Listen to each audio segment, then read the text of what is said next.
I shared with you in part 6 of Living in and by Kingdom Abundance how God gave dominion of earth to man. What is dominion?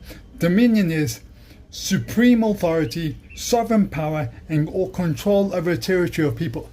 God has no control of earth. God is supreme ruler of the universe. No one can say if and or but to God. God has supreme control over the universe. Yet God has no say in what happens over the earth.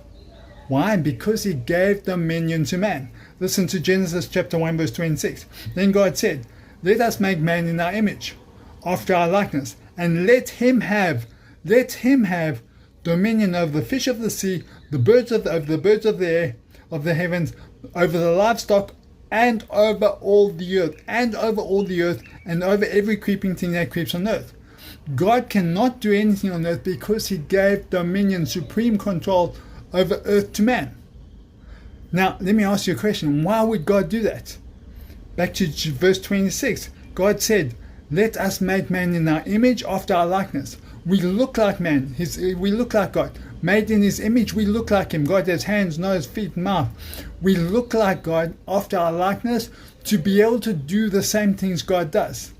When God made us, he made us to be exactly like him in every way, except we're not God. But imagine if God did not give us dominion over earth. Think about a remote control car. A remote control car can only go where the controller sends it. A remote control car can make no decisions of its own. It carries no responsibility of its own. It's not accountable to anyone or anything because it cannot do anything on its own. A remote control car is under the control of the controller. Now, can you imagine God being a remote control car under the control of a controller? We are made in God's image, in his likeness. If he controls us, he never empowers us to live according to his image and likeness. By giving us dominion, he empowers us to live according to his image and according to his likeness.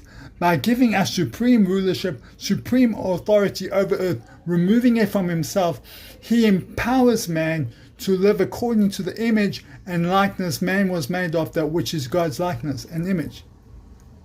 He empowers man to be able to live like God lives, to do the things that God does by giving us dominion. But with that empowerment, with that dominion, comes the accountability. One day you and I will have to answer to God what we did with his image and likeness on earth.